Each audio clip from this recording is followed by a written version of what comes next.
crime this morning besides singing off-key. Not the kind of crime, but a crime of the checklist sort. It could be slowing you down, making you disorganized, but we're going to get you organized today because our Dream Team editor, organizing editor, Brenda Prinzavalli, is here to explain. So you didn't bring your badge or handcuffs. No, I didn't. But you do have some arrests to make. I do.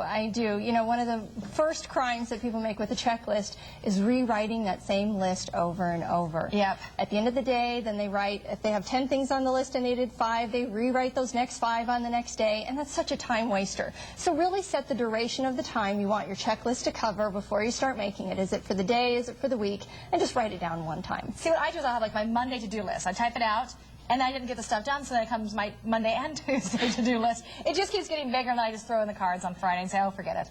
All right. But I'm trying to do better. I am. I'm doing the egg timer thing all the time, Okay, which is good, a great suggestion. Good. Glad to hear So that. making lists every day, what can we do better to not commit these crimes? Well, the next one is don't put everything on one long list. Okay. Categorize what you're doing, whether it's phone calls, places that you need to go, things that you need to pick up.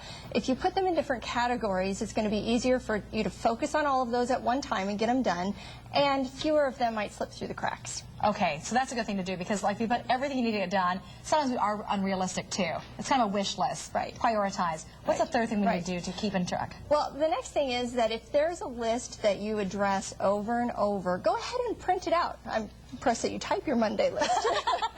Thank you. I get points for that. So go ahead and write that down so that if it's your travel list, it's your holiday list, it's your grocery list, things that you know you're going to do over and over, type it up one time, then print it out or make copies, and then you're not rewriting the same thing over and over. And I claim to be a great list maker. I even like have little things in my hand. I have little papers here. But don't you think sometimes we spend more time making the list than doing the things on it? Well, you know, that's number 4, and that's don't spend so much time writing the things down on the list that you could actually do. If it takes you longer to write it down than actually do it, please just do it and don't write it down.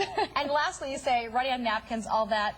Well, you know, there's such an array. Sometimes people have a whole stack of napkins and Post-its and other notes that they've written on other sheets. So really keep yourself organized and either get a small notebook that's going to keep all of your lists on there, or like get a special color of paper so that you always know that the red paper has your list on it. It just will keep you a little bit more organized in that arena. Great tips, because we all make so many lists and then we don't always follow through. So this is a good way to prioritize what you have to do today, what you'd like to get done this week, and maybe like monthly goals too. Right. Brenda, I'm working on it. Good. It's my goal every year, my organizing things, so I'm improving with your help, so I appreciate it. And you can get a hold of Brenda, the rest of our Dream Team, by going to our website at fox5vegas.com.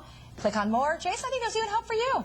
You know, it probably will. As long as my list for Santa is intact every year, I'm golden.